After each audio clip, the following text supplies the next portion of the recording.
Kelly, how you doing? Hi, I'm doing good. I feel like I should sit further away so we match.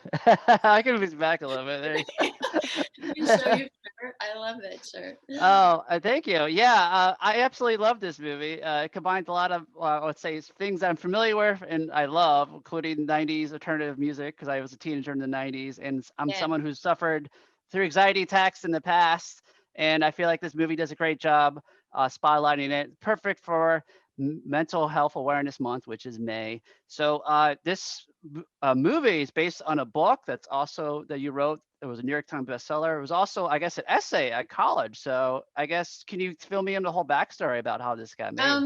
Actually, it was an essay for the book. Um, Okay. and I all of my books are sort of autobiographical, Okay. and this one was so popular when I went to on my book tour, and I didn't realize because that was the first time I ever spoke about my own mental condition was writing the essay, Mm-hmm.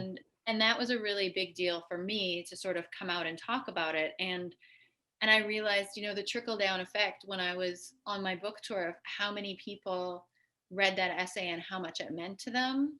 That, when I was thinking of ideas for my next screenplay, it occurred to me that I should write about this. Actually, Seth Rogen, I asked Seth, because I worked on The Disaster Artist, I asked Seth, what I should be writing about for my next one in desperation, and he just gave me the classic write what you know, and I was like, thanks, Seth.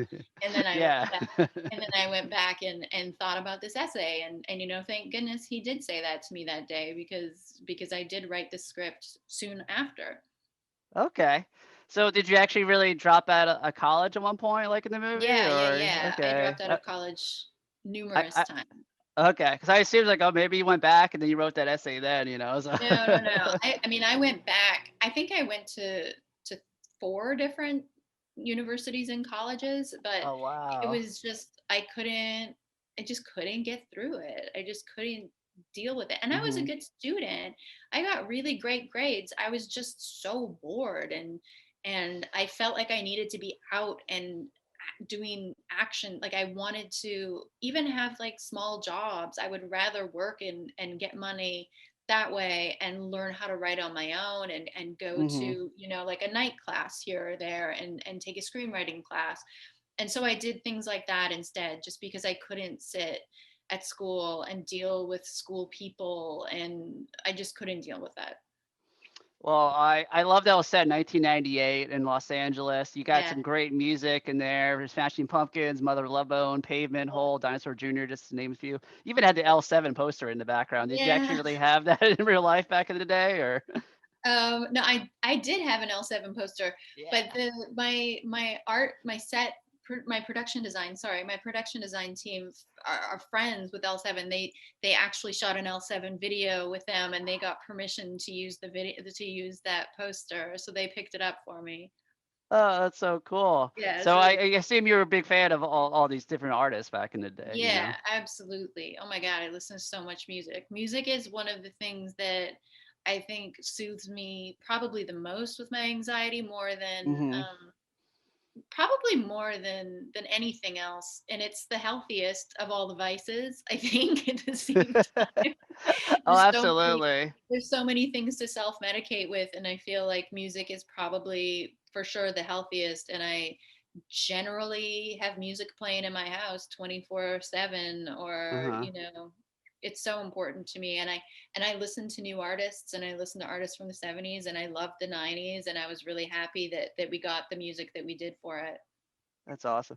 I definitely related a lot to the anxiety group order, or I guess session, because a lot of them were talking about anxiety attacks, just going upstairs and your heart's pounding, and I was like, oh man, I've been there. So is that like, is that for real? Like, or is that something you came up with? You know?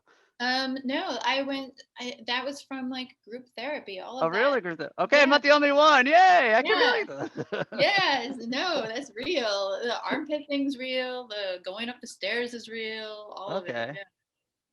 Wow. Where did you find the actress who played the Jessica? Oh, She was so good. I mean, she was such dynamic range. I just fell in love with her and her yes, character, she's you know? amazing. She was on she's on a show on Netflix that I saw called The End of the Fucking World, and she was so dynamic in that role, and Hmm. just you couldn't stop watching her, and she just has this force. She's like an animal. She's just like so amazing. And um I was lucky enough that she had read my books and she had followed me on Instagram, and I followed That's her cool. back, and we became friends on Instagram. And when I wrote this, I sent it to her, and she said she could do it, and she could do it, in the next month. And I was like, oh my God, we can just go and shoot this with her now. I don't have to wait for an actor. We can just do this. This is amazing. So, yeah, Very cool. yeah, she's Before great. I let you go, anything else in the works you're allowed to talk about? Yeah, I have two movies that are being cast right now, and I'm Hmm. writing two YA novels as well as developing a TV series. There's a lot going on. Very cool. Well, in the meantime, everyone check out Pink Skies Ahead. It's airing commercial free on MTV Saturday, May 8th at 9 p.m. Eastern Pacific. You can also simulcast on Pop TV. Thank you so much, Kelly. Keep up the Yeah. amazing work. Thank you so much. I appreciate you talking to me today. All right, take care. Okay, take care. Bye.